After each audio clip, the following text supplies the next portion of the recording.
Welcome, nice to see you. Thank you. So you've got a lot of explaining to do. Yes. I feel like I always feel I should interview like that character Peter Cook does, you know? What is all this prancing about a stage and trappings and all of that? But you don't have the trappings that you've had in the past. You're a little more conventional. Yeah, at this moment. What happened? We did the Diamond Dogs tour and took it from New York to Los Angeles. Uh-huh. And I felt that that was enough, really, rather than come back with the same thing. I wanted to give myself an opportunity just to work with the band. Yeah. So a lot of the glitter is gone that we associate with you, and you've got an entirely new person now. No, you haven't. Où sont les glitz de yesteryear, or something like that. No. Is the offstage Bowie likely to surprise people? I have had the weirdest reactions from people who know you're going to be on. Some of them say they'd be scared to sit and talk with you. Some people said you would bite my neck. It's not very peculiar kind of thing. It's what you want, really, isn't it? And what do you think I'm like? Well, I've only met you over the phone and a little bit backstage, and to me you seemed like, I hope this doesn't insult you, a working actor. I mean, that's right, that's very good. You know, I mean, what are you drawing? It's therapeutic. No, you know, some people thought, there's a lady who said, I don't know if I'd want to meet him. He would make me very nervous. I have a feeling he's into black magic and that sort of thing. And other people see you as just a very skillful performer who changes from time to time from one thing to another. Yeah. Well, both of that is... All of the above? You'll buy that? I'm a person of diverse interests, but not... Sure. I'm not really very academic, but I glit from one thing to another a lot. Yeah. Glit? It's like flip, but it's the 70s version. One letter later in the alphabet. This is incredible. Picture, it's very striking. The first time you see it, I remember the first time this album appeared in a record store window, and I could see it actually stopping traffic on the sidewalk. This is the picture you send to the draft board, obviously, saying that. Keep this boy around.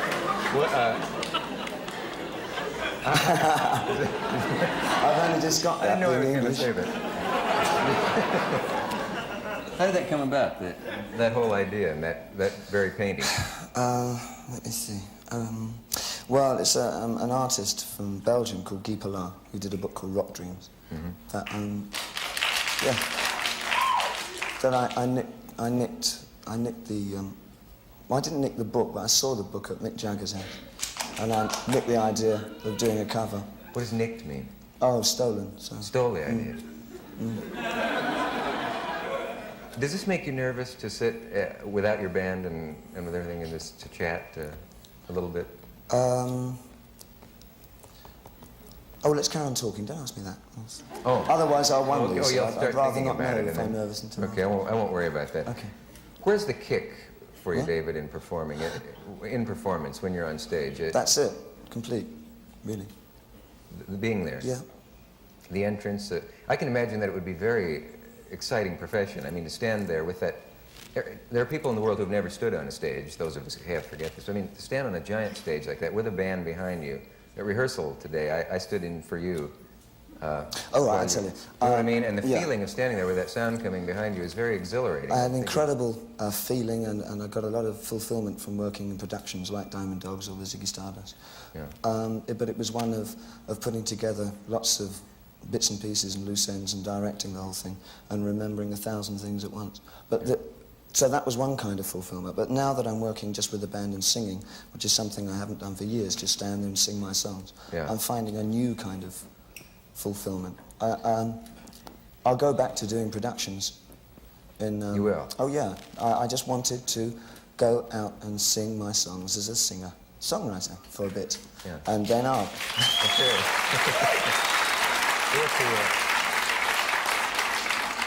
We have to take a break right now for a message that will be back. Stay with us.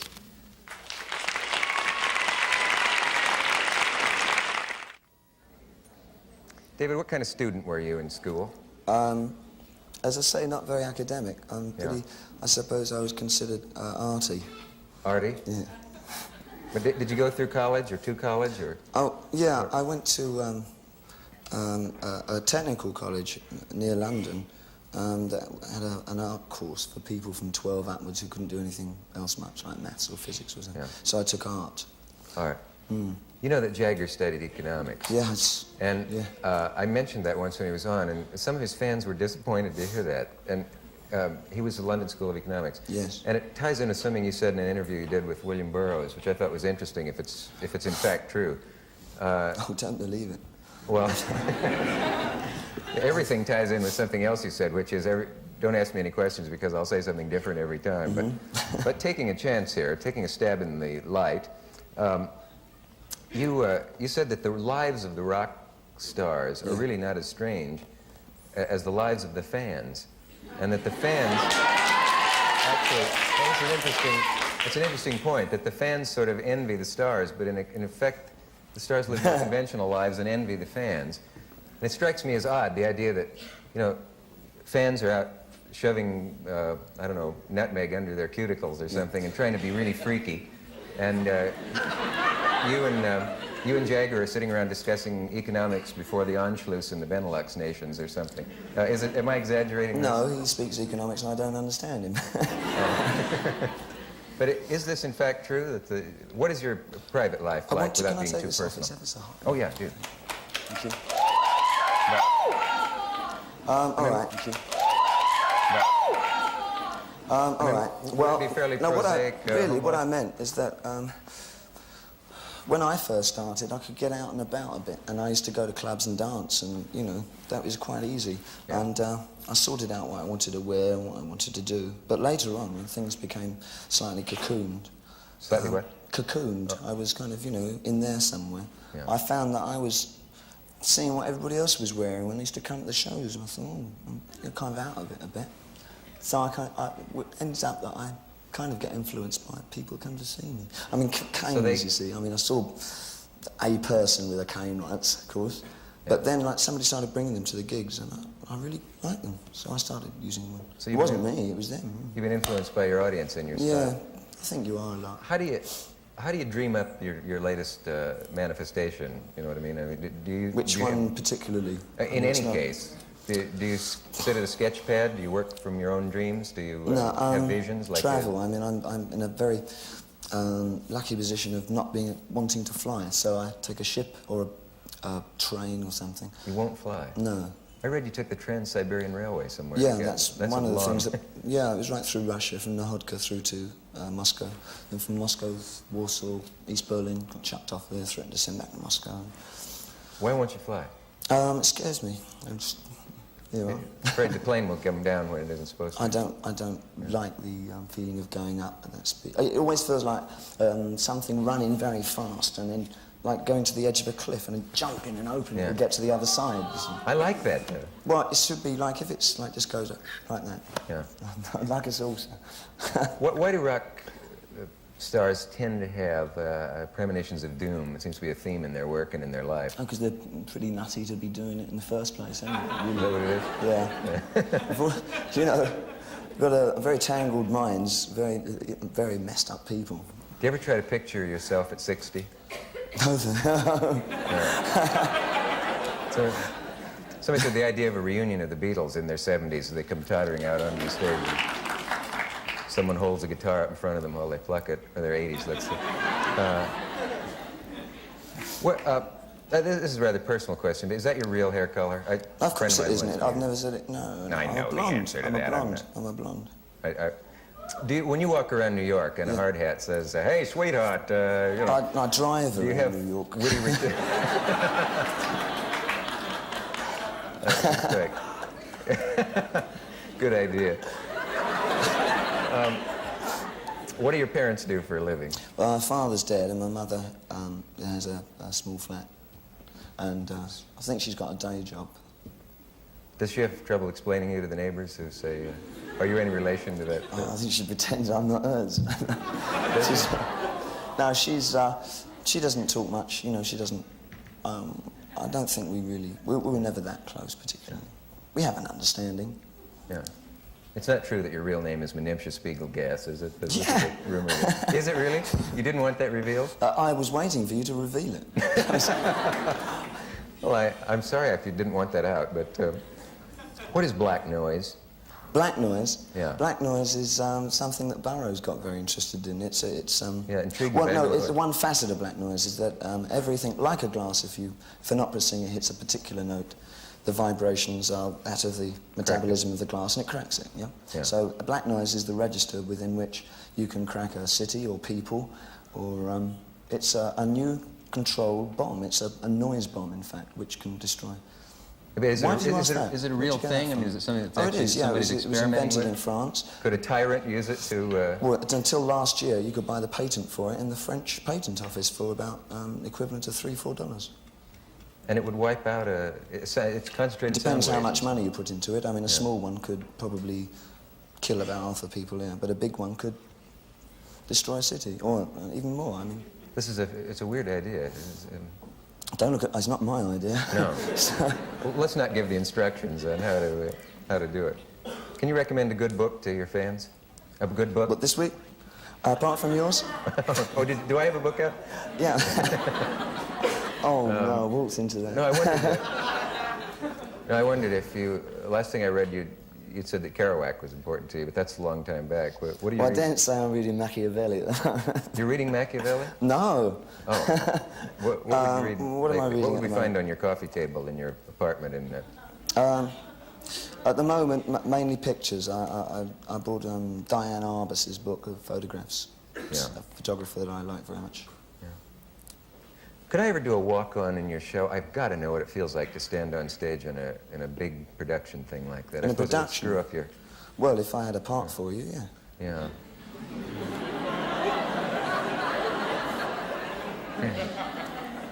Maybe if I were to bring out a cup of tea and a good book. If it's your book. Well, yeah. Oh, I forgot about that. Yeah. You do mine. Don't ask me about my book. You have a book. Well, You're funnily coming. enough, A book coming. Don't you? yes, I'm writing a novel. You are? Yeah, based on the Trans-Siberian Express. Oh, really?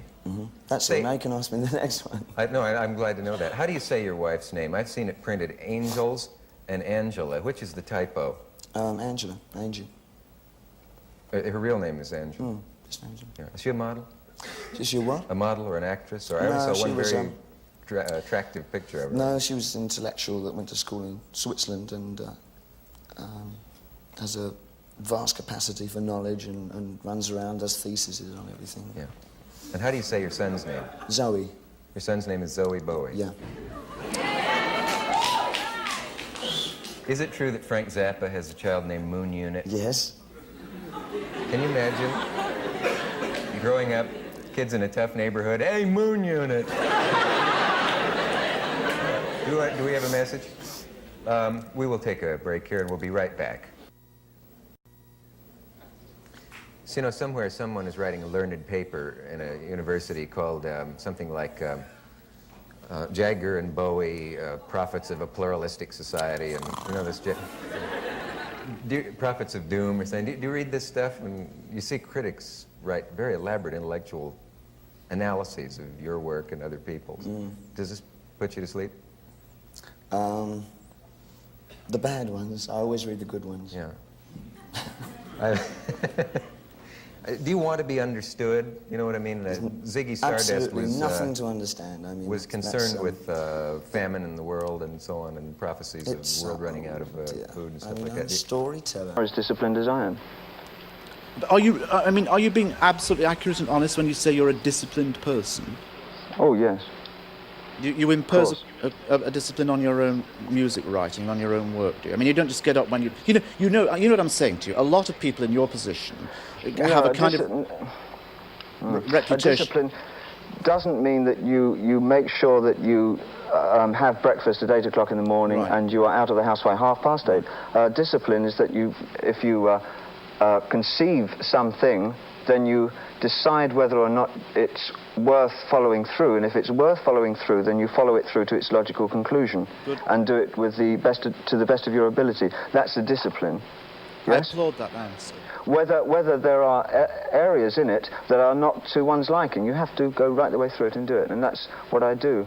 And more importantly, not to other people's liking. I mean, there are often things that if you decide to do as a major star, you're going to get people worked up about. Yes.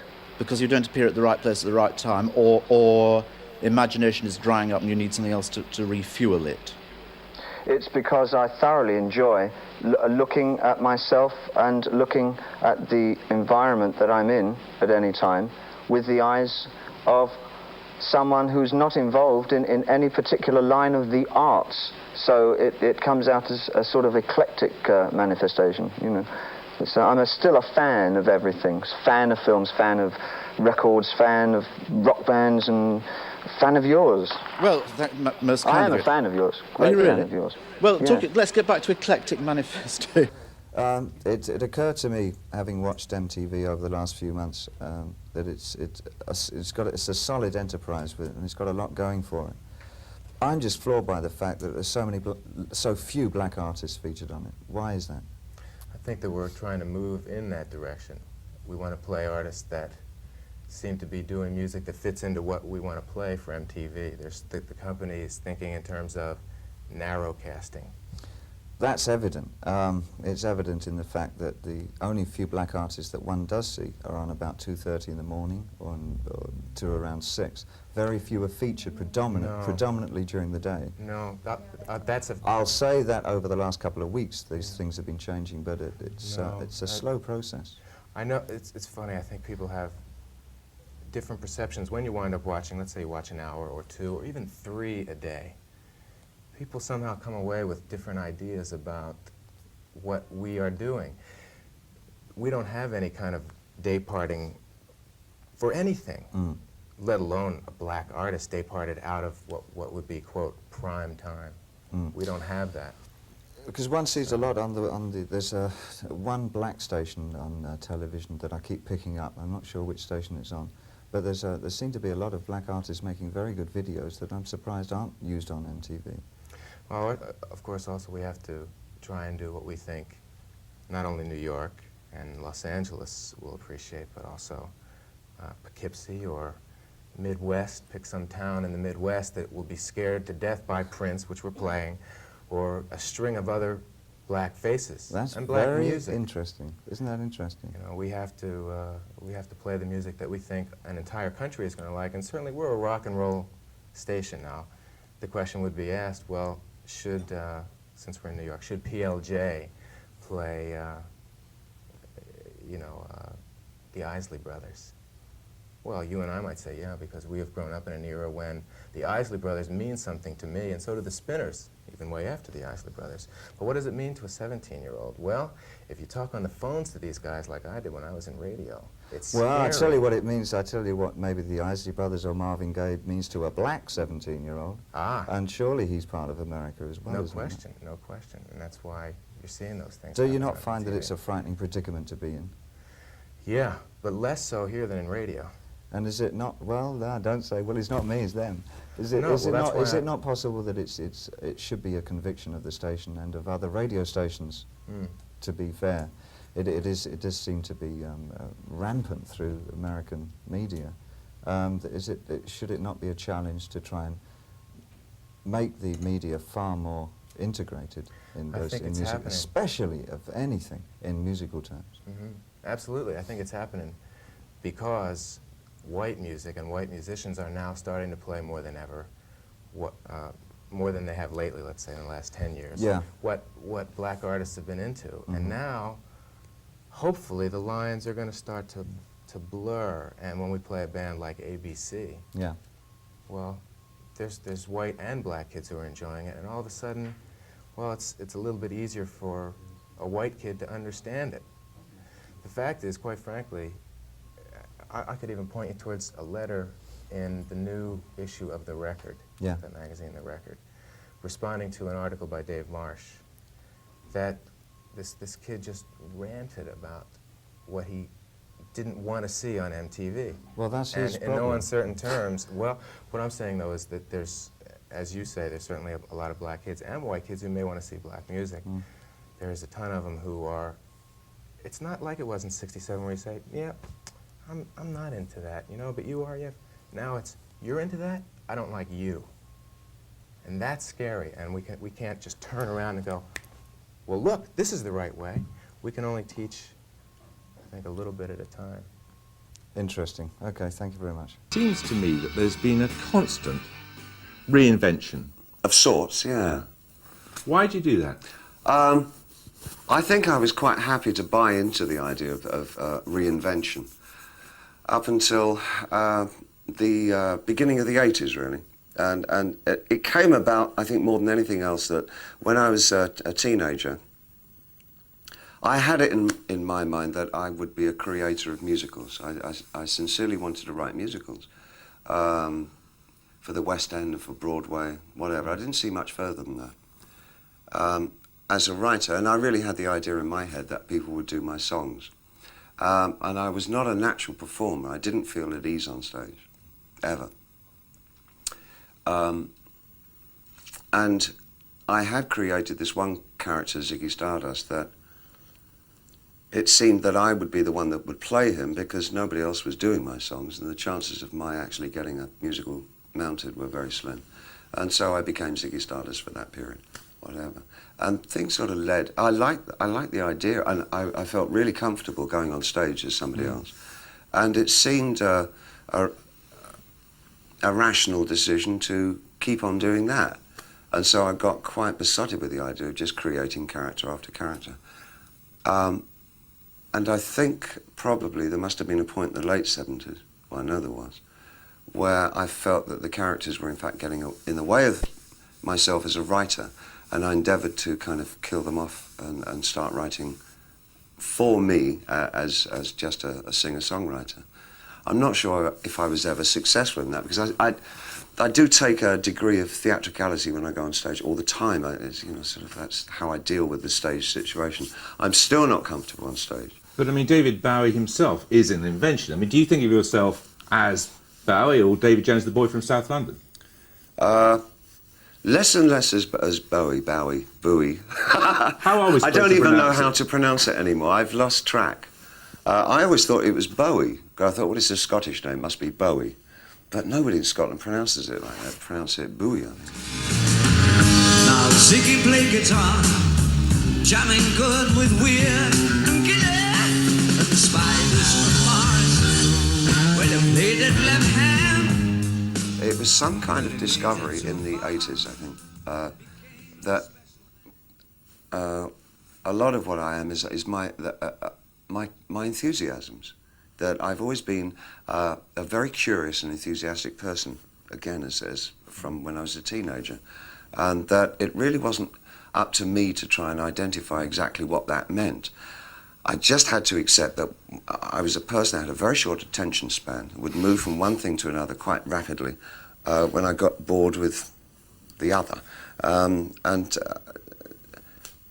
I became comfortable with that and didn't try and identify myself or try and ask myself who I was. The less questioning I did about myself as to who I was, the more comfortable I felt.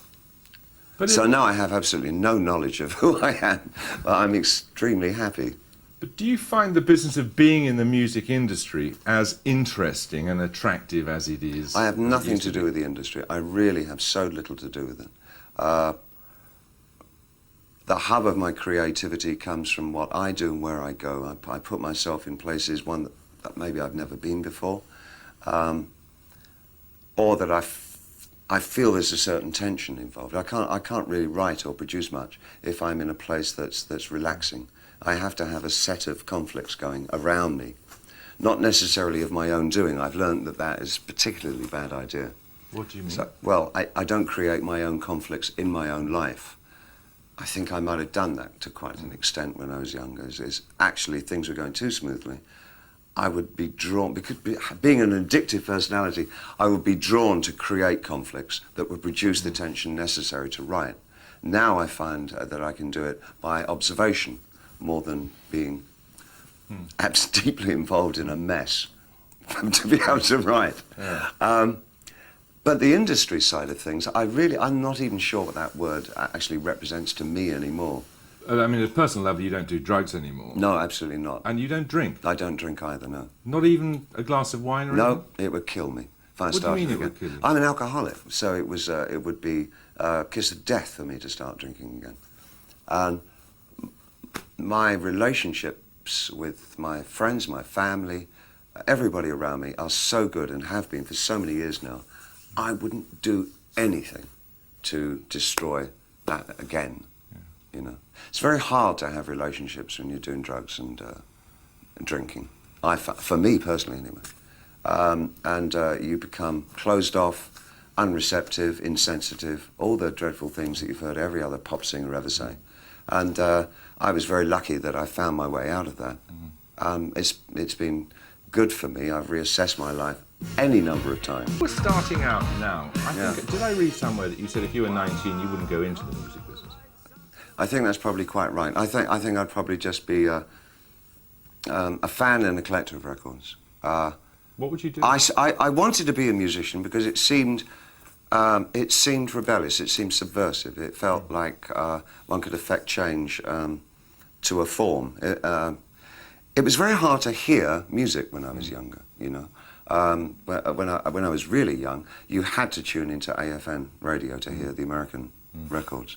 There was no MTV, and it wasn't sort of wall-to-wall blanket music, and so therefore it had a kind of a call to arms kind of feeling to it. Is that this is the thing that will change things. This is a dead, dodgy occupation to have. It's still produced signs of horror from people if you said, yeah, I'm in rock and roll. It was, my goodness. Now it's a career opportunity, and the internet is now carries the flag of being subversive and possibly rebellious and chaotic, nihilistic, and oh yes it is. Forget about the Microsoft element.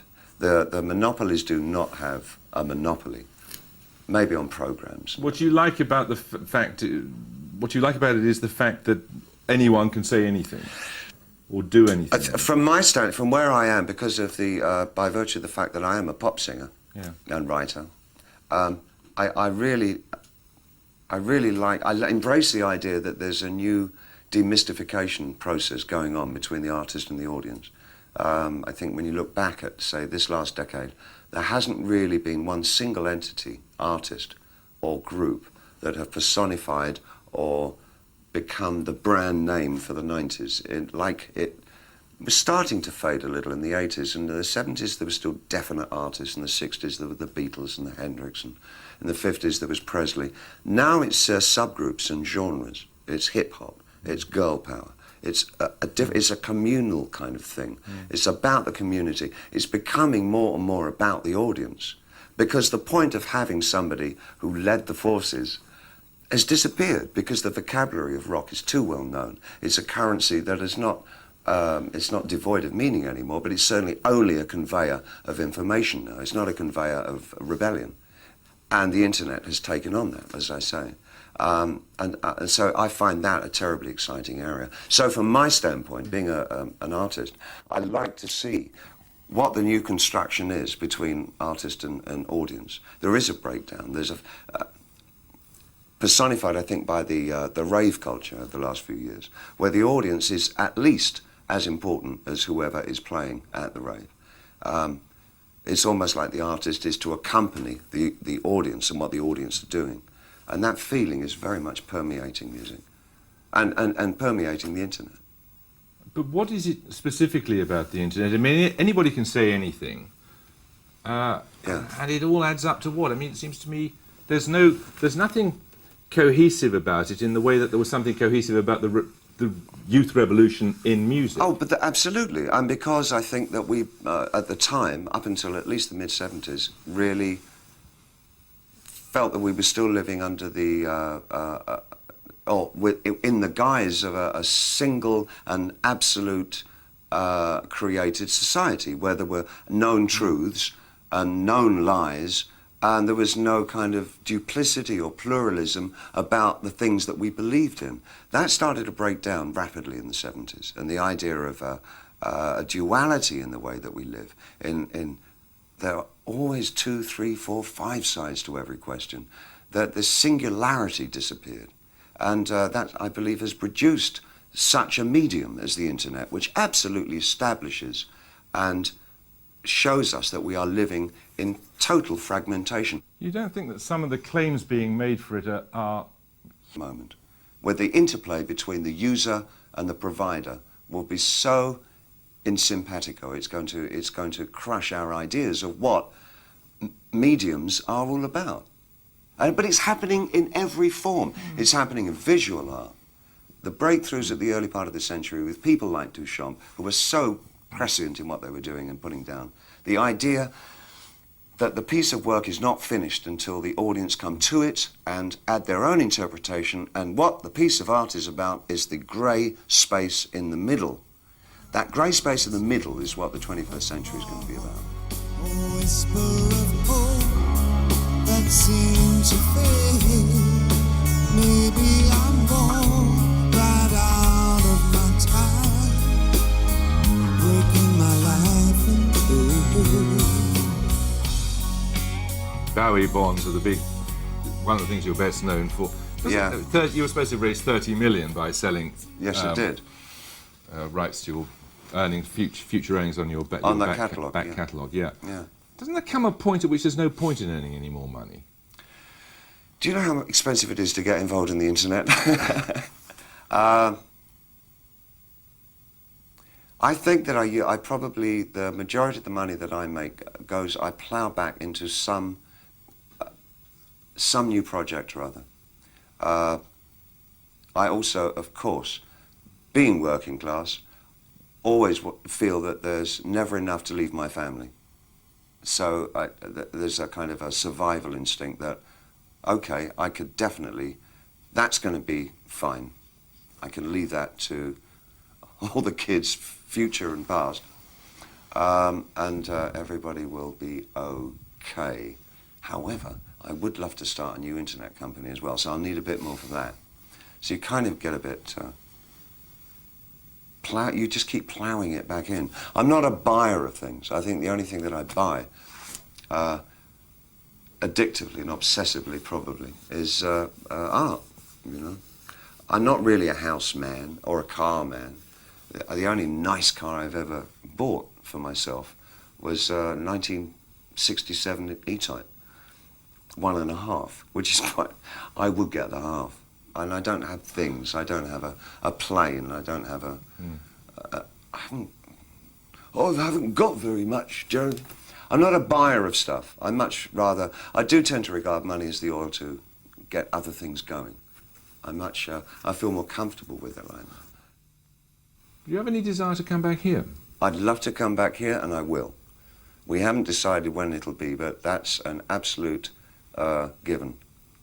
There's a few other things I want to get accomplished over the next, I'd say 2 years, that may be quite surprising to people. What do you make of Cool Britannia? Oh, lumpen. It's so cliched and silly and ineffective, I think.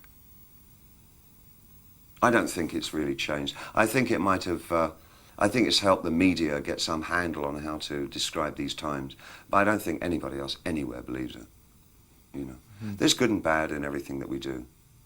We're brilliant architects, got some wonderful artists, visual artists, and some rubbish artists as well. Music, we've always been good at music. We're not truly a rock nation. Everything that we do in rock and roll has a sense of irony attached to it. We know that we're not the Americans. We know it didn't spring from our souls. And so as the British always do, they try and do something with it to make them feel smug. And that's what we're good at doing. But when you see politicians embracing rock stars, I mean, personally, I start reaching for my revolver then. Or at least I wear a pair of women's high heels when I meet our Prime Minister. I do my bit still. He didn't even notice, you know. What, this was Tony Blair?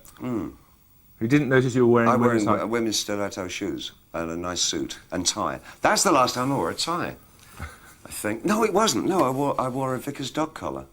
Nice black suit, black shirt with a dog collar and a pair of women's high heels. And he didn't bat an eyelid. Thank you very much. David Bowie, outsider, man of a million faces. follow his changes, this chameleon of rock. That sounds like you hate that kind of. Yes, I do. I do. I think it's lazy journalism. Firstly, for instance, a chameleon is something that changes its colour to suit its background, which I don't think that's what's intended when they say that. And the changes thing is just such ghastly alliteration anyway. You've been making music for more than 25 years now. Yeah. Is there something like a thread going in the... Oh, it's as corny as Search for a Spiritual Foundation. I really do think it's as kind of cliche as that. That's an easy answer. Yes, I know, and unfortunately I keep coming back to it, you know. I suppose it's that... is a term that the Gnostics use, which is called the God beyond God. And I think that there's a sense of some merit in the chaos that we perceive as our existence. And for someone like myself, who comes from, like most of us, I don't know, in this room, come from the Judeo-Christian upbringing, there's something that palls with the idea of having a God who's a judge and a father and an arbiter of morals and whatever. It just doesn't... It seems too symbolic, it's too easy. And I think that the idea that the early Gnostics had, which is that there is in fact the deep, the depth of the God beyond the God. There's something beyond that which one can't call a singular entity. It's something that just pervades everything. And I still think that that's probably one of the major searches that I've probably made in my life. I'm not sure how close I ever got, but I know that it does occur to most of us, I think, who work in the arts or in writing or expressing oneself. When you're expressing oneself, you're also trying to express one's existence, you know, so it's wrapped up in the same thing. I don't know. Yeah. I really don't know. It's something to do with that. It's something to do with what used to be feelings of alienation, although those feelings have kind of dissipated over the last 10 years for me. I don't feel as though I'm picked on by today. I feel as though I feel comfortable in my society. I don't think I'm as obsessive as I used to be by any means. I think I have such a great personal domestic life now that a lot of my energy is going to that. I think when I felt sort of disenfranchised to a certain extent from life around me, I think I just focused in on work and nothing else. But that was a long time ago, in almost 20 years, you know. I don't have that obsession anymore, quite the same way. No? Are you happy for that? It's relative. I'm very happy with the way my life is. I have a very fulfilled life. I think it has to be measured in terms of fulfillment. And as a person, I feel very fulfilled in that way. I do equal enough work and live a very fulfilling life with my chosen partner and family. I find nothing lacking. There's nothing really I want out of life that I haven't somehow been given some kind of access to, which is, I'm very lucky, extremely lucky. I don't think there's an ounce of Americanism in me. I likely contended to be in rock and roll. I think I probably would have been far better suited in another time for sort of vaudeville or cabaret or something. I don't feel like a rock and roll animal, even one iota. No? No, I'm a pop singer, much more a pop singer than I'm a rock singer. I don't need... I think it's performing on stage or doing anything, I think, in any of the art forms. One is to be loved. And I think when you want that, when you need an audience's love, I think that you have to, and what you end up doing is trying to match their expectations and trying to sort of say, well, what would they want, you know? And I think that there's this like rather cranky idea that people like me have, is that you know, you want to keep exploring different avenues. And I guess that because I get all my love that I need at home, I don't really feel that I need to please an audience in quite that same way. So I'm prepared for more or less anything I get. But I really insist in doing things that give me the kind of musical, again, I use the same word, fulfillment, that I require as an artist. So it means doing some things that are quite, I guess, bizarre or obscure or kind of off the wall for an artist of my age and standing. For me personally, I think there's been some songs that I really have always adored. I never really given myself a chance to play them, because the shows that I've done up until 1990, especially during the 80s up through the 90s, were generally so stacked with things that probably the audience would wish to hear, that there wasn't much room left for doing some of the songs that I'm now able to do, because I'm juxtaposing the material from outside with things like Teenage Wildlife and Joe the Lion, Andy Warhol. Actually, and Look Back in Anger. Interestingly enough, there are two, I'm adding on for this tour, 2 songs that were from the Ziggy Stardust album, but ones which I haven't done for something like 25 years, which are 5 Years, which was the opening track, and the closing track, which is Moon Age Daydream, which is really quite exciting, doing them with this band. What is the thing that he can put extra on your music? I don't know. It's always a really embarrassing question for me, because I'm not quite sure what it is that Brian does. I mean, he doesn't play very much. I always mix my albums.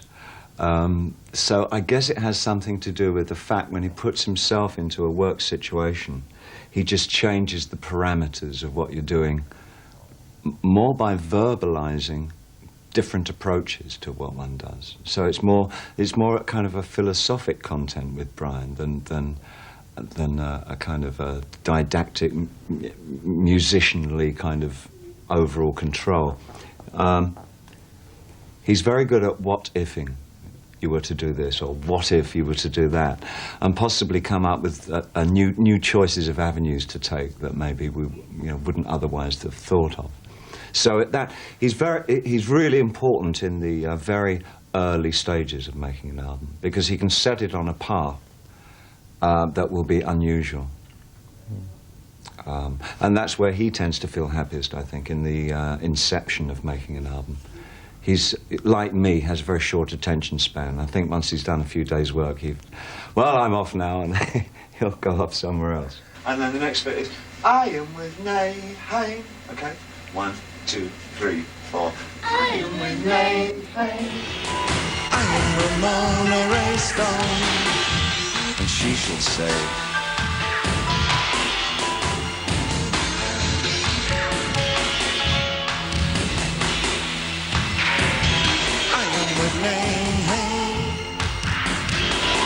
Outside really came from Brian and I since the 70s. There's a museum near to where I live in Switzerland called L'Art Brut, which was I think it was started by Dubuffet, the painter, and in the late 70s Brian and I would go there a lot and look at the stuff there, because it's quite bizarre, the presentations there and the paintings. It's from that genre of art which is now called outsider art. People who are in solitude or ostracized, maybe self-inflicted or institutionalized.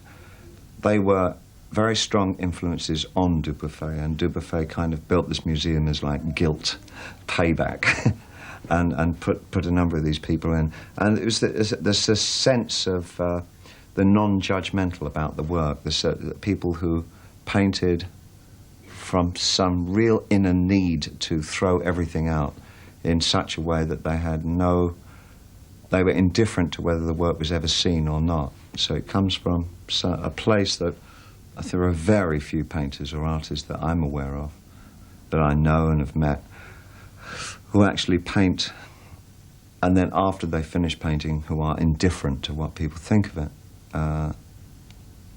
We all feel as though we should get some comment on our work, but this work gets to a place which is really, really strange and insular and outside. And I guess that was sort of, that became our buzzword for the album. That was trying to resuscitate that same sense of being on the periphery of the mainstream rather than being right in the centre. So it takes on all these different shades for me. Because I also remember fairly clearly my state of mind when I was actually writing it, which was, I guess, as near to a mystical state that a 19-year-old can get into. And I remember it was at a time when I was sort of studying Buddhism, for my 15 minutes of Buddhism.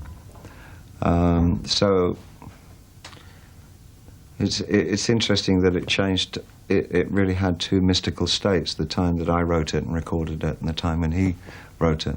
When he recorded it, up to his end after that. So I guess it still retains for me a sense of the mystical. You know.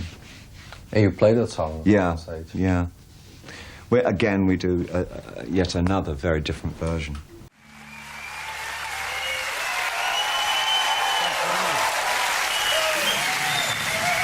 Thank you. Wow, that's great. We could have sold thousands of tickets for tonight.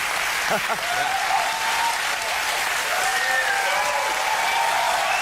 Thank you.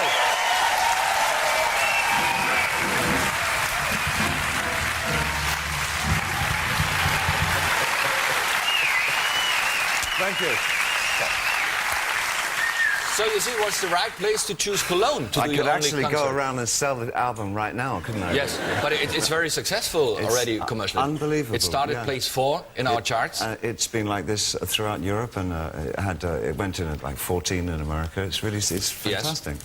So, you know, people love you. They almost go crazy. Cologne is the only place where you're playing your concert tomorrow. The concert it was sold out in 45 seconds. Did you know that? I think that's extraordinary. Yeah. Absolutely extraordinary. Have you been to Cologne before? Well, mind you, the audience, there's only 15 people in the audience, so 45 seconds. Long ago. Thank God you speak English. So, have you been to Cologne before? I have, yes, but I haven't been there for maybe, since 79, 1980.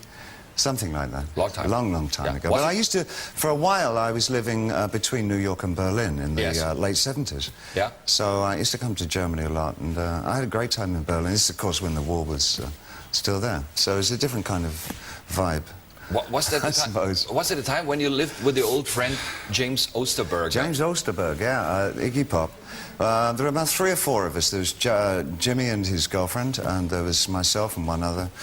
We had our apartments in the same block on, it was called, if I remember, Hauptstrasse, 155 in Charlottenburg. That's how I used to go. You get very drunk and Hauptstrasse, 155. And you get home. We had a great time, and I remember none of us had any money then because either we'd been ripped off or, you know, dealings had gone wrong, and we were all pretty broke. And the 3 of them, it was my birthday coming up, they clubbed together and they got me an old 1955 Mercedes. It was rusted completely, so we got in it, and our feet just went through the floor. We went around Berlin in that, and I remember we dropped Iggy off at a club one night. It was, I think, one of the anniversaries of the wall being put up, you know. And he went to a punk club, and he came back later and he said, it was amazing. They'd made a birthday cake in the shape of the wall, which went all the way around the room. And at 12 o'clock at night, they jumped on it and ate it. For real. Yes. It was, they made this, the entire wall, and then ate it, and he said it was singularly the most moving moment in Berlin that he had spent, because there was something really quite ideological about it, you know? Yes. And of course, later on, it really... It was especially for him, for his birthday. No, it was the celebration of the wall, yeah. of the anniversary of the wall going Yeah. up, you know, and it was, he said it was the strangest thing, and of course, that's virtually what they did, and that, they didn't eat it, of course. Well, I know one person who tried eating it, but he was stoned, but he was... So now you came back to Europe on the QE2, yes? Well, not here, because there's no of river, course. but... Just but if I could have, I would have. But you travel on the QE2, yes, yeah? but the other direction, from Southampton to New York, and you came from New York to Southampton. That's right, yeah. They're two different captains. Yes. One only knows how to get to Southampton. I think that's true.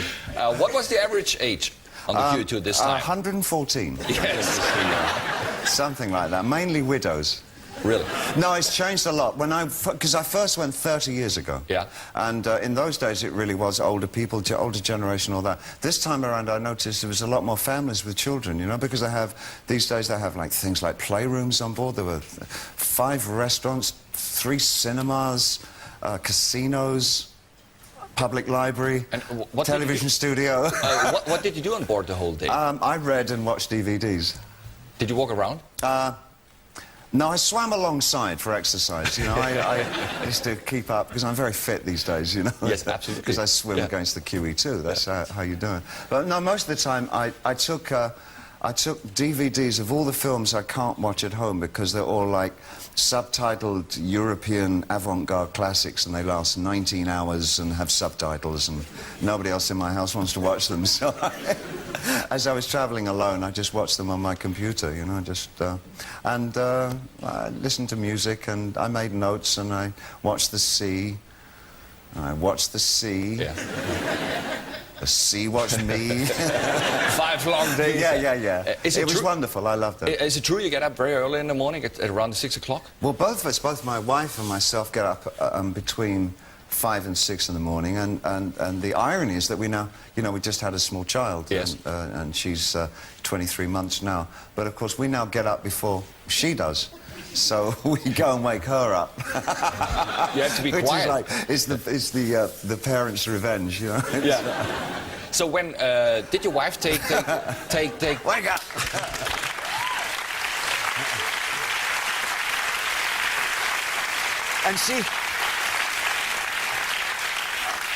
And my baby says, "Oh, come on, give me another hour, right?"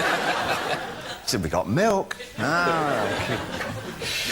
Did your wife take lessons in preparing the birth? You know, in Germany it's very common that, for example, young men accompany their women to lessons like this. Well, she'd had practice because she also has another daughter, you know, from her ex-marriage, so she knew what was going to happen. I didn't. You didn't go together? We did the breathing things and all that, you know, the counting 1 and God. Did you like that? Well, it was fine, and we got it down, and it was absolutely exact, and it was all timed and everything perfect. Yeah. And then, of course, on the actual day, it's like, oh, man! Everything goes, you know, and it was just exciting. We raced there in the car and all that, and then I got to cut, you know. That was fun. I like doing that. But everything went fine. Yeah, beautiful, wonderful. It was an easy birth. Yeah, it was good. So when you sit in your office or in your room in the morning and you start composing immediately? I do. There's virtually a cup of tea. A cup of tea. Yeah. Do I compose immediately? No. I just sit there and I get on the telephone to Europe because I live in New York, you know, and so I make telephone calls to Europe all morning. So what's happening? Did you see the Harold Schmidt show last night? What? Yeah. Really? Yeah. Whoa, that's amazing. So I hear all the gossip, you know. Yes. But I mean, you wrote this record, the songs for this record, in Woodstock, which we know from the festival. So very strange. It's a very quiet area. Yeah, it's a very hippie. It still is. I mean, it's all kind of flower writing on all the shops, and everybody has long hair and wears beads and all that, you know. And I didn't think I was going to like it at all, but. I didn't realise the actual studio was at the top of an extremely high mountain. We were completely isolated from the rest of the area, and I love that because I love isolation. I'm very kind of masochistic like that. I love being cut off from everything. And for a writer, it just worked really well. And I think I just sat down to write, and I had been doing for many months, putting together songs that I felt were very strong, and attempted to do no more than express how I felt at my age and with the new family, and my feelings to the universe and our place on this world, and all that. The little questions. So now you're going on a little tour now in Europe? Yeah, it's just a promotion tour. I don't want to be away from my family too long. I miss my baby very much indeed, and I want to go home. Your wife stayed in America? Yes. Yeah. Well, and at the moment, coincidentally, she's over in England with the whole family, but she's going back in a few days. Yeah. And then I'll go back at the end of this month, and then we'll catch up, I guess. Okay, we do a short commercial break now, and then we hear you live here on stage. Thank you very much. David Bowie, Madame Karen. Kurze Pause. What is it that makes him such a good collaborator and producer? I think it's because he's brighter than most of them and more interested in the world outside music and kicks. King of New York himself, Mr. Lou Reed. Yeah, we've known each other for a long time. You know, he's a wonderful guy. I really like him a lot. Really talented. Besides Iggy and Lou, David has collaborated with Trent Reznor, Stevie Ray Vaughan, The Cure's Robert Smith, Pete Townsend, Mick Jagger, Queen, John Lennon, and others. The whole essence of fame, you know, the fact that you can put yourself up on the stage before 400,000 people and suddenly become vulnerable. And I remember that for the Young Americans album, you wrote that song Fame with John Lennon. Yeah. To me, paid the ultimate price and was the ultimate victim of fame. Yeah. How do you deal What's the question? How do you deal with that in the 1980s? After a tragedy like that as well. It's a subject I wouldn't even comment on. There was no handbook for fame, and you had to learn as you went. Fame? Now this. What is it good for? Absolutely cool. Fame. Fame, I wouldn't give it tuppence for it. Fame, celebrity, all that stuff is absolute nonsense and really is a hindrance to everything that one wants to do. It's the worst thing about it. I would have loved to have been able to do everything that I have done and be totally faceless. A combination of fame, money, and Bowie's quick-to-experiment personality would lead to cocaine use. A drug-addled detachment from reality would prove too much, and by the decade's end, he would be clean. As drugs started to take a more severe hold on my life, the ability within your conscious mind to actually deliver yourself into two separate parts disappears, and the lines blur, and it's only this one formless mutant that is left behind. So it gets quite messy in there. It gets very messy in there.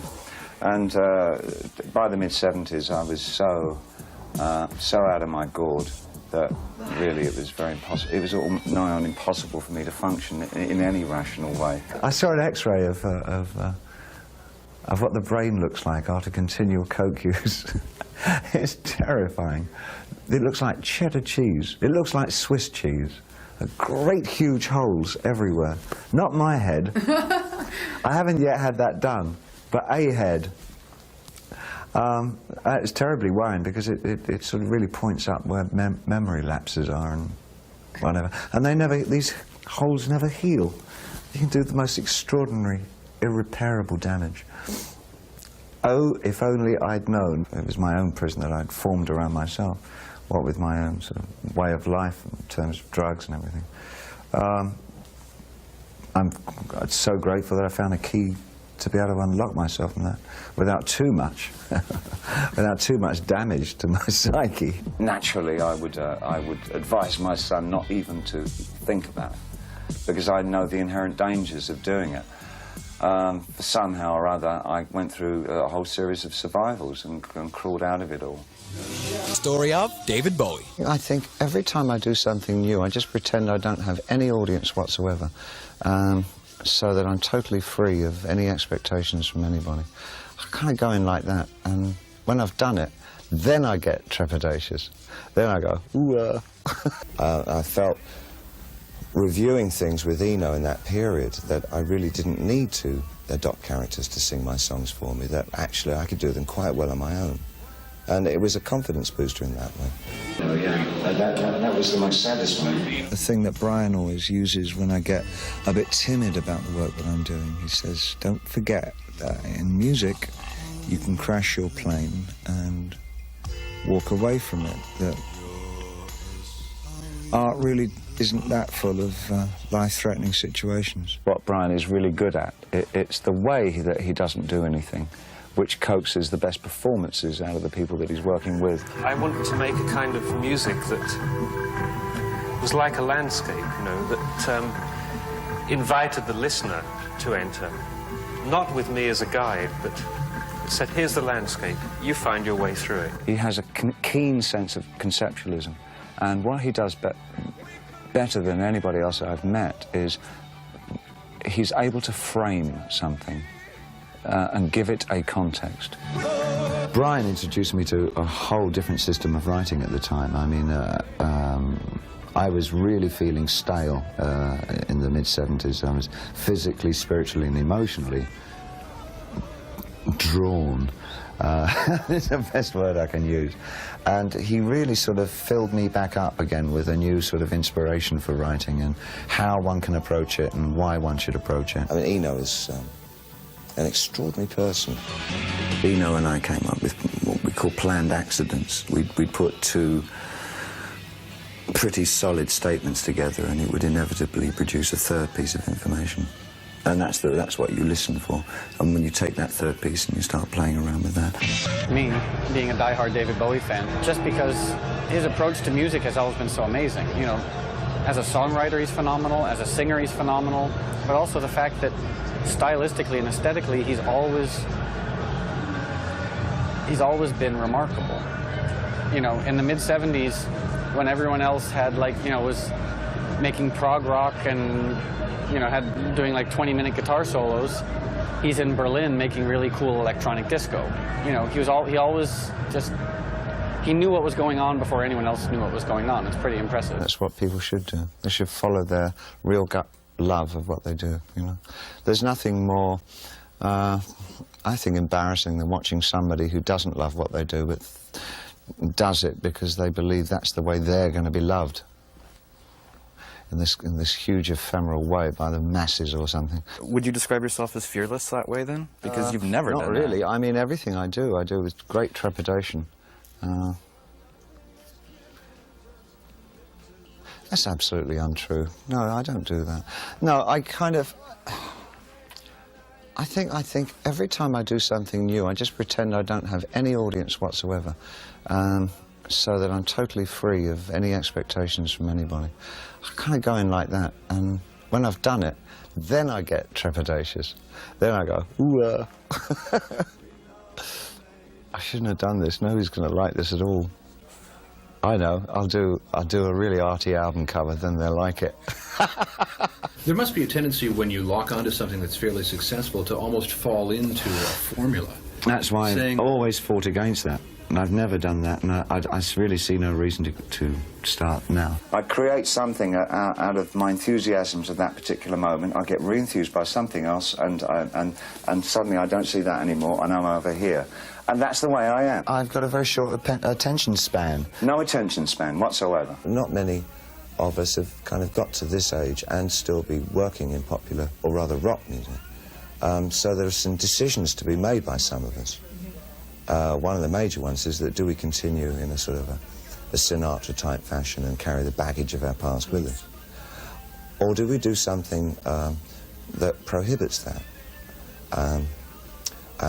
For me, I choose the latter course. I now see that I've probably evolved into, devolved, some would say, into three ways of writing. One's very theatrically. One is a soundscape venture, and the other is straightforward songs. And I think each album I go into, it's one of those three principles that becomes the parameters for why we're going in, with little bits of the others. I like writing, firstly and foremostly. I would give my right arm, maybe not my right arm, I would give somebody's right arm if I could find somebody to sing all my songs for me. I really would. I'm very much of the opinion that it is the interpretation of the receiver or listener that creates that completes the album. But when I listen to other people's work or look at other people's work, maybe, I really don't want to know what they want, I'm less and less interested in what the intention was. I'm far more interested in what my reactions are. But that's coming from the idea that art should be there to be used. I think it was Socrates that said, actually it was Plato, that the artist is positively useless because he can't explain how he does what he does. Therefore, why should anybody take any notice of what his subject matter is? Because if he can't even explain how he does what he does, why should we put any faith in his actual statements when they do come out? And that really makes me feel inadequate, because I haven't a clue how or what I do. I don't know what I do. I don't know what I do. I just know I enjoy it. I think the assumption that I actually get what I do is maybe should be placed in doubt, because I mean, half of the fascination of the work that I do is that I don't fully understand it. I don't know what I do. I just know I enjoy it, and the end result often sends me spinning off somewhere. I mean, it's kind of give myself little trips with the stuff that I write. Early 70s, where I would take 3 or 4 different subjects and intercut them, literally cut them up with scissors, and then sort them all in a big hat or something, and just pull out bits of phrases and put them together and see if it sparked any interesting ideas. And sometimes the phrases were so good you could use them just as they came out the hat. Kind of stream of consciousness cut up the world and reassembled it. That kind of chaos, juxtapositions, fragmentation, to evaluate a truer picture of reality. That's what I really enjoy. We are the Goon Squad and we're coming to town. Beep, beep. Beep, beep. It's all about fashion in England. I can't tell you. It's all about the trousers. What did Bailey say about fashion? It was never about the clothes. I've worn some trousers probably that have done their part in changing the world. My trousers have changed the world. Reese has to elaborate. Well, I think it was more the shoes. It's the shoes. There. See, he's got to feed it. One can be tempted to glide along, you know, which is not a good thing. You know, I had a very bad 80s. Actually, I think everybody had a very bad 80s, didn't they? I particularly did. Specifically from around 84 through till late 88. Those 4 years, in fact. Which is, actually, looking back on my career, I was pretty lucky. I mean, that wasn't so bad. I know artists that have been through a much rougher period. I lost all confidence in what I was doing, and I hated what I was doing, actually. Quite quietly to myself. I didn't tell anybody else around me that I didn't think I was doing very good work. Specifically because it was selling really well, which is really embarrassing, you know, when the best things that I mean, like these, you know, albums that you don't really think much of are incredibly big sellers, and it's like, oh, Christ. Adapting to the idea of being kind of mainstream I found very difficult indeed. But looking at it in a fairly sober light, I felt that I could deal with it, you know, and I just couldn't. I was so beat by it, the whole 3-ring circus thing about it, and trying to reach a wider and wider audience, you know, without any kind of feelings of artistic passion at all. I didn't really believe in the material I was doing, and indeed some of it was very good material, but I just had lost the belief in myself as a creative artist. And I got introduced to Reeves Gabrels as a guitar player and just a good guy that I met. And he just very simply said, you've just got to stop doing this, you know, there's no way out. Just stop doing it. Do what you like doing. I said, but you don't understand. He said, yes, I do understand. I've read all the books. and that was it, really, and I just stopped doing it, you know, and I formed Tin Machine with the really quite clumsy idea that I could just disappear into a band anonymously. I found my exit from all that mainstream stuff through Tin Machine. I mean, that was my holy grail at the time. It was, this is the truth. I don't find it very exciting anymore, generally.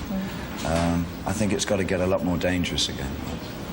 We're working on it. On hold in 1989 to form Tin Machine. The band featured Reeves Gabrels on guitar and the sibling rhythm section of Tony and Hunt Sales. The band allowed Bowie the opportunity to return to his roots, touring small clubs and collaborating in what he asserted was a truly democratic creative partnership. They would release 2 studio albums in 1989 and 91. 88, meeting Reeves Gabrels and forming Tin Machine.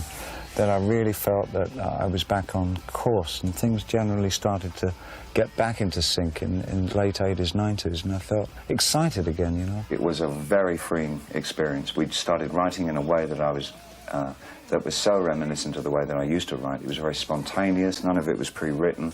The stuff was vibrant and exciting. It actually worked for me as a vehicle for getting back to my own personal standards of writing and producing and all that. So I think it was one of the better things that I did. And to follow through from that, I've actually liked an awful lot of what I've done in the 90s. I'm really proud of that work. I did some very good work in that. But I do start off with a clean slate every time. I really try and think, what is it I think now? What is it, where am I going? Philosophically, how am I looking at my life and the lives of others and how we live our life? That's kind of where I go from each time, I think. I kind of added on to this canon of things that I've developed that I like to harness their energies and the ideas from those things. Everything for me, from early rock, then through rhythm and blues, through early electronica, all those things I keep drawing upon. After 93's sophisticated and soulful Black Tie White Noise, he would reunite with Brian Eno for 95's industrial techno-influenced Outside, a return to concept records featuring characters.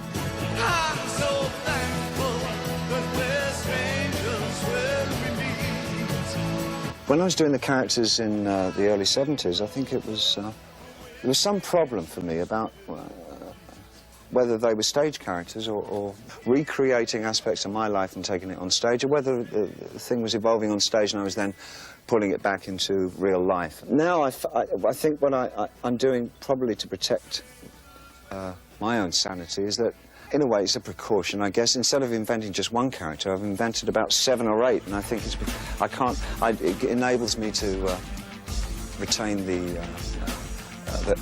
guise of an author, but at least I don't identify with them. The album is about atmosphere. It's about the sound of 1995. In 1997, Bowie would push himself further into the post-grunge industrial world with the jungle-influenced Earthling. When the album first came out, there was a big hype surrounding the record as, you know, Bowie's now dabbling in drum and bass and techno. Dabbling. It's techno-influenced. There's a great mix of the organic-sounding guitars of Reeves. Yeah, well, I mean, I think what we're doing, what we're still doing, is really unlike anybody else. It's certainly influenced by dance vocabulary, and we would be the first to admit that, but we like that kind of, particularly the drum beat side of it, very much indeed. But I think what we're doing, the hybrid that we've created, is, I feel, a very positive direction for us to go as a band. And really, there's virtually nobody else doing it. Being 50, I want to see what you can do as a rock artist at 50. And everybody else can do what they want to do, but I know what I want to do, and I've got the chance of doing it.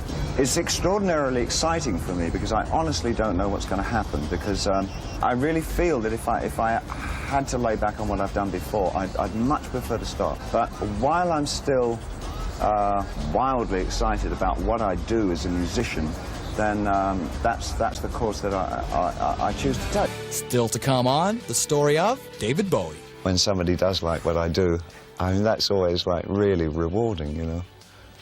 You think, cool, that's really good, they really like that. That's good, I won't repeat it then. I always love the latest dance. I mean, my approach is really quite consistent. I don't like why people think that I change all the time. I actually don't, you know, I do the same thing. I really do. I mean, I tend to, whatever it is, I kind of tend to stew it in this kind of vaudevillian-based English idea of pop music. It's rock meets pop, it's soul meets pop, it's in all its Dickie Pride tackiness. Hello, Mum, I'm 50. You still got a funny haircut. On January 9th, 1997, at New York City's Madison Square Garden, a tribute benefit concert took place to commemorate the 50th birthday of David Bowie. Special guests included Lou Reed, Robert Smith, Sonic Youth, Foo Fighters, Billy Corgan, and more. You take a band like Sonic Youth, I mean, he was doing atonal stuff in 1980, You know, you take The Cure, and he was doing kind of glammy pop in '72. You take me, and pick your era. I'm enjoying it so much. I'm going to do this every year. I'm going to be 50 from this point onwards. I haven't lost one iota of enthusiasm for life. I'm extremely lucky that way. I really am. It really is a blessing. As I get older, I get more and more selfish about what it is that I want to do that I find satisfying. And it's definitely how one should spend one's life, is because, you know, if you make yourself happy, a little bit of that sunshine can spread onto others. When you have a legacy as amazing as David Bowie's, to some extent, I don't know how he feels about it, but there must be a sense of pride knowing that you've created so much iconic music that's touched so many people. And the truth is, like, his new record is wonderful. And David Bowie fans, like everyone I talk to is a David Bowie fan who buys Heathen, listens to it and like, wow, this is really good.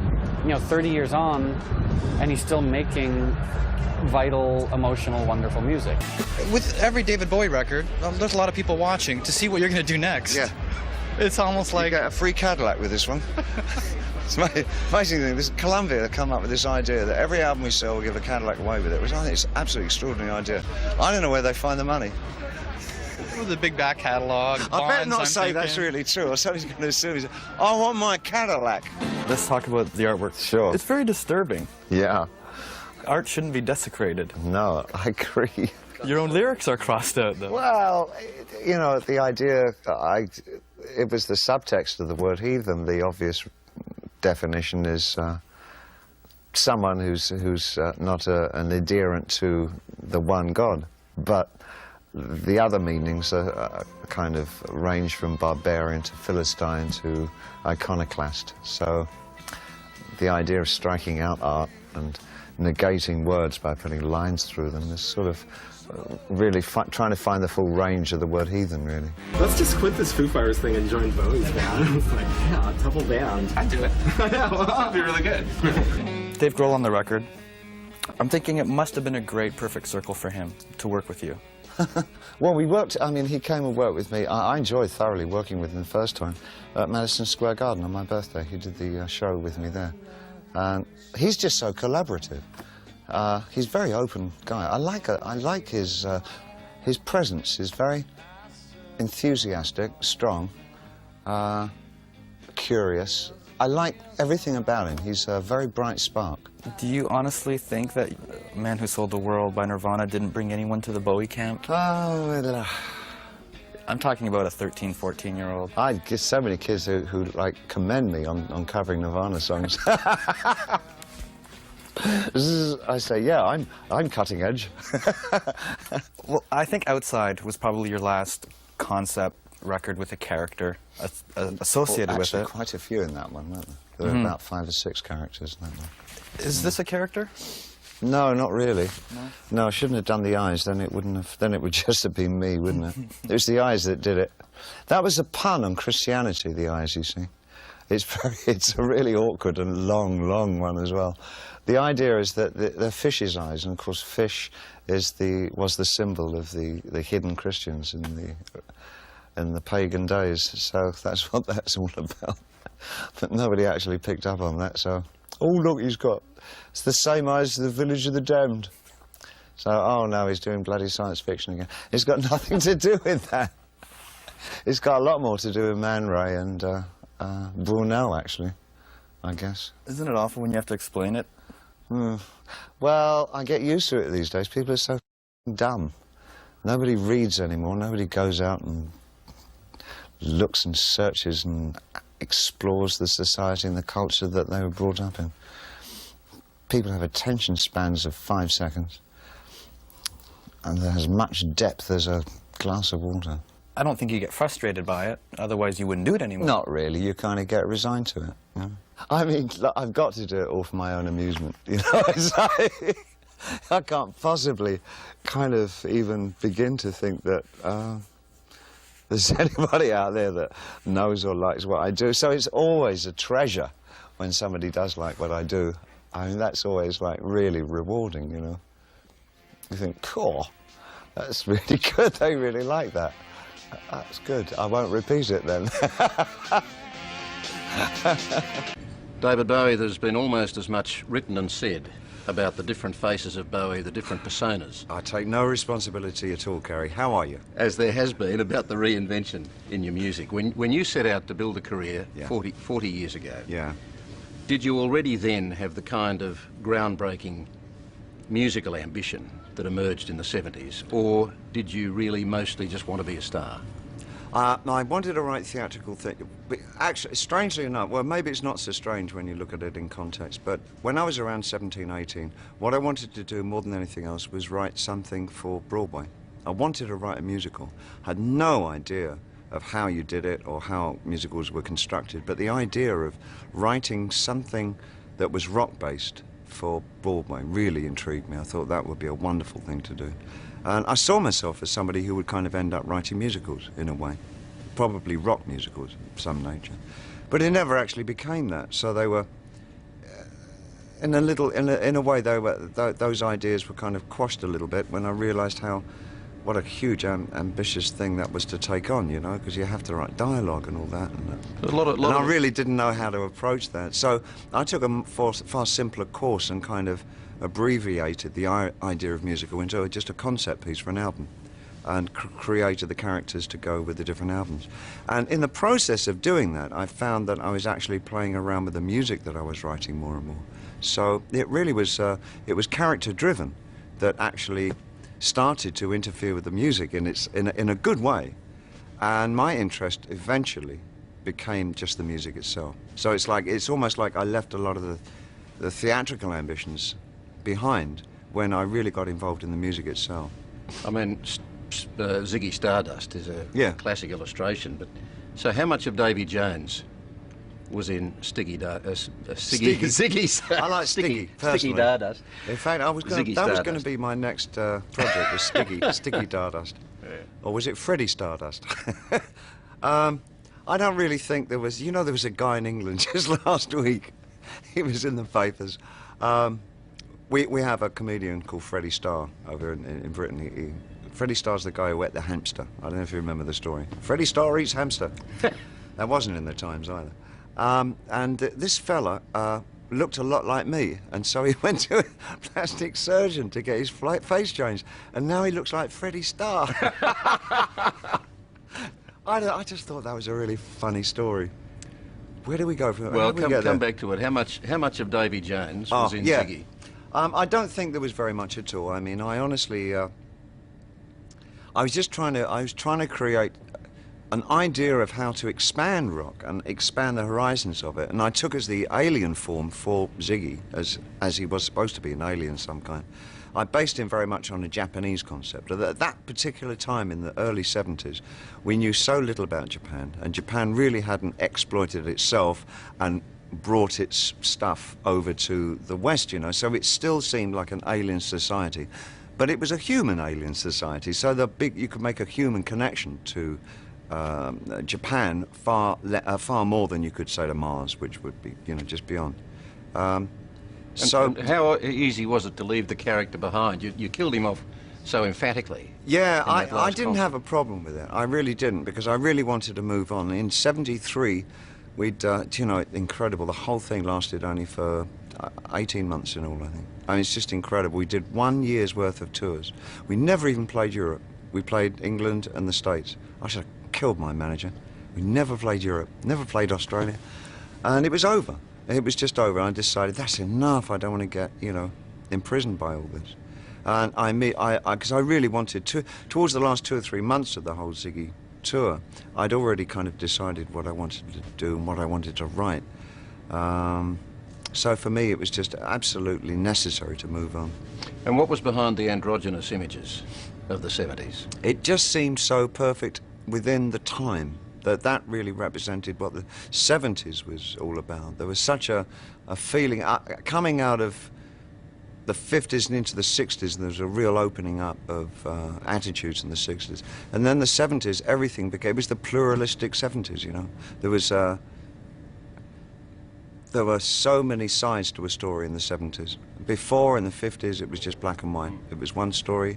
yes and one story no. But in the 70s, you could look at things in so many different ways. Nothing was right. The idea of absolutes, it was kind of starting to disappear. It wasn't a, this is the right way, this is the wrong way. And I just felt that it really summed up the whole of what the 70s were going to be about. It was a guess, and it was a good one. But how much of that was you? Oh, I think that definitely was me. I mean, I was, in my opinions and in my interests, I was extremely Catholic. I mean, there was nothing that didn't interest me. I had a burning curiosity. I still do have a burning curiosity for just about everything, except country and western, of course. But other than that, I really like to understand the society that I'm living in and how it works, how it functions, and what people are thinking, you know. You can't be a writer in any other way, I think. You have to sort of know where you are to write. Does that how you see yourself mostly or primarily as a writer, firstly? I think up until the last couple of years I would definitely have said yes, absolutely, completely. But I'm so surprised that I never really enjoyed performance very much. I mean, having the theatrical devices helped me get on stage and do them. And that was a shyness? Yeah, it was really. I never really felt like the natural performer, you know. I wasn't an outrageous person at heart. I was actually a very quiet little Capricorn boy, you know. And it seemed that I could get a kickstart to having to perform by, you know, working within the functions of characterization. This last 2 or 3 years, I've just thoroughly enjoyed the hell out of just singing the songs that I wrote for all those people. Myself, and just interpreting them myself. And I've got such a wonderful supportive band that I've had now for 8 years. It's just been great. So now, yeah, I'm a writer and I'm also a performer. Well, looking at that quiet, shy little boy that you described, how did he handle the fame? I mean, the fame really came into focus with Ziggy Stardust and continued. It just got bigger. I never, ever, at any time, really enjoyed the fame aspect of it. I mean, I never really, at the height of it all, I never used to go out. I hated going out. I wasn't a party guy. I never used to go to parties. I was really a recluse. I'd stay in all the time or creep out to clubs at like 2 or 3 in the morning. I mean, I became a night animal. I just didn't like the fame thing. The getting a table at a restaurant might have been nice if I'd eaten. But I never used to eat in those days. So you actually wrote, recorded the song Fame. Yeah. Lennon worked on that with you. Yes, he did, yeah. Tell me about that. It came out of a conversation that we had. I said, you know, I hate this manager that I've got. What can I do about it? You know, how do I get a new manager? And he said, stop right there. No management. You don't need management. I mean, he was the first artist I'd ever met who told me that I didn't need management, that it was not necessary, you know. And bless him, forever after that, I did get rid of that manager, and I virtually managed myself my entire life. I've had business advisors and all that, but the idea of management has never crossed my path again since 77-ish. But was that an exciting thing for you, to work with John Lennon? 75, rather. Hell, I mean, he was one of the major influences on my musical life. I mean, I just thought he was the very best of what could be done with rock and roll. And also ideas, how he was so... I mean, I felt such kin to him in as much as that he would rifle the avant-garde and look for ideas that were so on the outside, on the periphery of what was the mainstream, and then apply them in a functional manner to something that was considered populist and make it work. He would take the most odd idea and make it work for the masses. And I thought that was just so admirable. I mean, that was like making art work for the people and not sort of having it as an elitist, you know, thing. There was just so much about him that I admired. He was tremendous, you know. Living in Los Angeles in the 70s has often been described as a lost or depressed period for you, if not dominated by cocaine, then certainly deeply affected by it. Yeah. What are your own standout memories of that time without inviting me? There are no standout memories of Los Angeles. Well, what's your perspective looking back? Just, again, function. You know, I guess, you know, a lot of it had to have been my trying to function behind what really was an extremely shy reclusive kind of personality that I had. And I kind of probably, like most people who get deeply involved in drugs, it was, I felt that it probably helped me break out of, you know, my inhibitions, you know. But of course it doesn't. It just throws you into a real quagmire of psychic and emotional hell, really. It just brings out, or creates awful traumas for you, you know. But I had no idea of that, obviously. What would you say? I have no really good. What would you say it cost you in personal terms? Oh, it cost me a lot of years where I could have spent them in a very different way, you know, and had a healthier and more fulfilling kind of. I mean, I think the work that I did during that period was surprisingly really good, you know. I mean. But what you don't know is what you might have been doing. Yeah, yes, the thing is, you know, so many people, especially, it's fashionable to say, well, you wouldn't have been able to write those things if you weren't on drugs and all that, you know, and I just doubt that's really the truth at all, because I think some of the best things that I wrote at that period, I'd already cleaned up, and so I think that disproves that point. I think when you're interviewed as much as you've been and quoted as much as you've been, it's perhaps a little unfair to bring back past quotes, particularly from that period. But I was... Are we ever going to get to the present? I was staggered when I read a quote from a Rolling Stones interview that you gave at the time saying, "I believe very strongly in fascism. We need a dictatorial right-wing tyranny." What was that about? I think that was probably a bit coke-driven. Yeah. It was also part of... I fell into the trap of the black magic, Kabbalism, and the whole idea of the just the Crowleyism of you know, the times. It was a significant part of that middle point of the 70s, and I really got completely disoriented by all that. It was an awful, dreadful period for me. I mean, the only escape for me in the end was just to get up and clean myself out, you know, and just finish my association with cocaine, which had become such a problem that I couldn't function in any other way from day to day. I wasn't eating, I couldn't eat anything. I mean, if you've seen photographs of me in that period, I mean, I weighed, I don't know, 95 pounds or something. It was just dreadful. I'm absolutely amazed that I actually survived that period. You did come through it, obviously, and you continued to produce groundbreaking music through the 70s. We're only in the late 70s. And Yes, no, we're getting there. I think we've got to stop in a minute. We're getting there. But it's commonly accepted that you lost your artistic thread in the 80s, and I've seen you describe it as your Phil Collins period. What happened there? Poor old Phil. I tell you, that's the trouble when you become a symbol for something. And Phil, in this particular case, is somebody who really achieved an unknown kind of popularity with the mainstream at that particular time. So I'm just using you as a symbol, Phil. Yeah, I mean, Let's Dance absolutely took me by complete surprise. I mean, I had no idea that I would ever achieve that kind of popularity in a mainstream kind of arena. And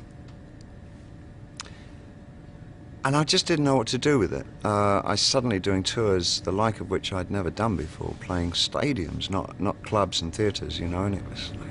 Heady in its own way? It was heady, but on the other hand, it was kind of scary, because I thought, what do I follow this up with, you know, what do I do? And I wrote 2 albums where I felt I really pandered to an audience, trying to meet the audience's expectations, what I believed they wanted, and I think they were artistically disastrous because of that. Looking at other artists, contemporaries, which I had to do to see if I was alone out there, I see I'm not the only one that made some blunders over a 35-year career. Well, it'd be miraculous. But I think I did okay that I only really made 2 albums that I really think were bad. and the journey through the 90s to today. Yeah. The David Bowie of today is pretty straight in every way, I read recently, content with reality that you're no longer the trailblazer? I hope that I'm somebody that other artists could look to as maybe someone who's learned how to ride the full curve of having some kind of longevity in their chosen profession, you know. I'm still writing and producing the music that I've always wanted to. And I still have a very loyal audience. I don't think life could be better for me, and I think I'm a good example. And legacy. How would you like your legacy written? I'd love people to believe that I really had great haircuts. No problem there. Oh yeah? I got the photos that prove otherwise. And they're still hanging on a lot of walls, I think, around the world. No, they're still hanging on a lot of heads as well. Seriously.